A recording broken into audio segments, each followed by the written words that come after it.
Rasha Bedwani ojina ho de mo manfo wo Akyem Ayirable ene ne potamu kwaje oponko ma na ode nsema to dwa wo se Akyem dan de kwa Ayirable ekwan no wo manfo bi so na esu etia so ne kwan na nye na kwan na nye wo se wo ba no ba be Rasha Bedwani ede boshe etudwa abra Ultramodern Community Center wasi wojemu ede ma nananom ni mpenifo ewo Akyem Abenase na Rasha Bedwani eto aso se aban no ede contract ede ama contractor se enche bia no won hye dwumadi a eye ekwan efiri Abenase ede kɔ Ayirable no womu engusu kota na ekwan eso enye kamakama ye dwuma se ye factories bebre abase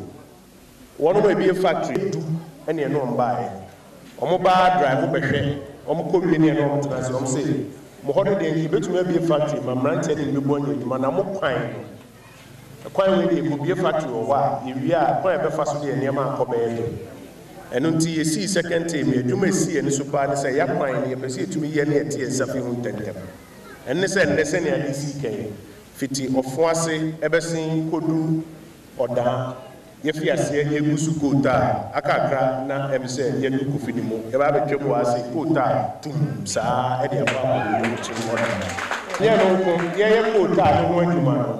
na no ma so te se bridge ye wa hai e wo se sesa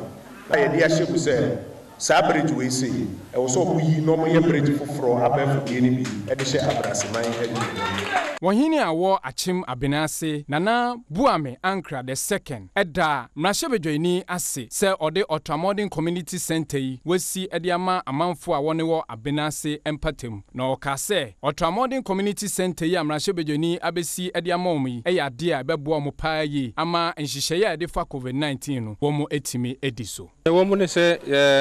mani aso bebre age fi se wo hwe de background ya enyo bi kura na be catch yourself de di kan ya me de mani be hwe ya me wanwa bebre se we kura no wo ye program me na se nye dwumedi emuso a ana emu odu a ni wa hwe obi be generation be ka se nipa amba